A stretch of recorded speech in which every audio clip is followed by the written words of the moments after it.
Pisă nouă de la Zenu pentru familia Dihele. Auziți cum sună asta?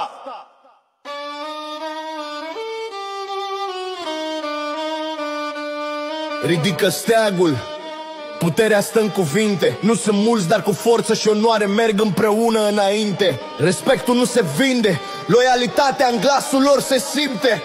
Au început de jos, dar au rămas uniți mereu, indiferent de răutate, indiferent de cuvinte, indiferent de fapte. În lumea asta falsă, ei am rămas reali, au rămas uniți mereu, indiferent de papagali. TikTok-ul i-a adunat, dar e mai mult de atât. Dihele e familia și sa cel mai puternic vânt. Dihele e foc, familia e legământ. Cine cu ei simte puterea pe pământ. Isa e lumina, îi conduce prin furtună. Au ținut lângă ei oameni cu respect și inimă bună. Pentru cei ce nu le poartă chipul pe profil, respectul nu se câștigă când sufletul-i fragil. La un drum curat, n-au timp de trădători. Familia e puternică, ei sunt învingători.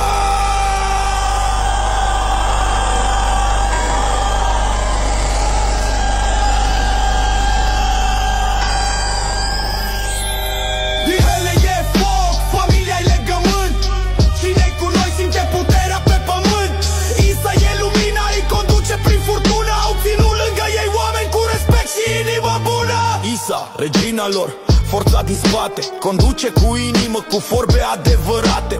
Nu e doar o lideră, e focul din cetate. Dihele e un zid ce nu se dă niciodată deoparte. Vocile lor le auzi în stradă, fiecare membru poartă. Mândria te vânează ca pe o pradă. Dihele pentru totdeauna, pentru Isa o mândrie. Cu pace, Zenu!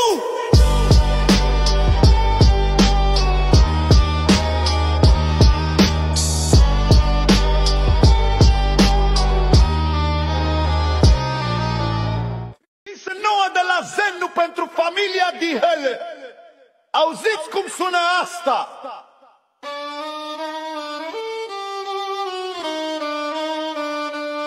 Ridică steagul, puterea stă în cuvinte. Nu sunt mulți, dar cu forță și onoare merg împreună înainte. Respectul nu se vinde, loialitatea în glasul lor se simte. Au început de jos, dar au rămas uniți mereu, indiferent de răutate, indiferent de cuvinte, indiferent de fapte.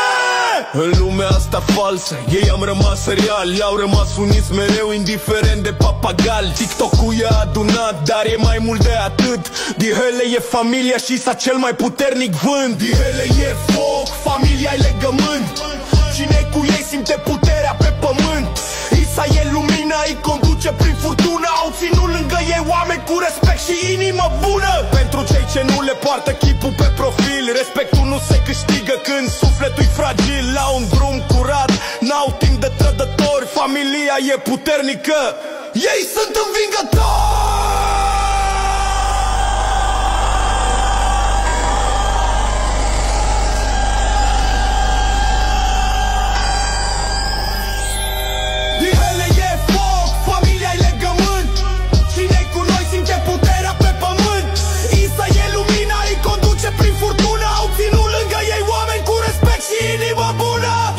Regina lor, forța din spate, conduce cu inimă, cu vorbe adevărate. Nu e doar o lideră, e focul din cetate. Dihele e un zid ce nu se dă niciodată deoparte. Vocile lor le auzi în stradă, fiecare membru poartă. Mândria te vânează ca pe o pradă. Dihele pentru totdeauna, pentru Isa o mândrie. Cu pace, Zenu!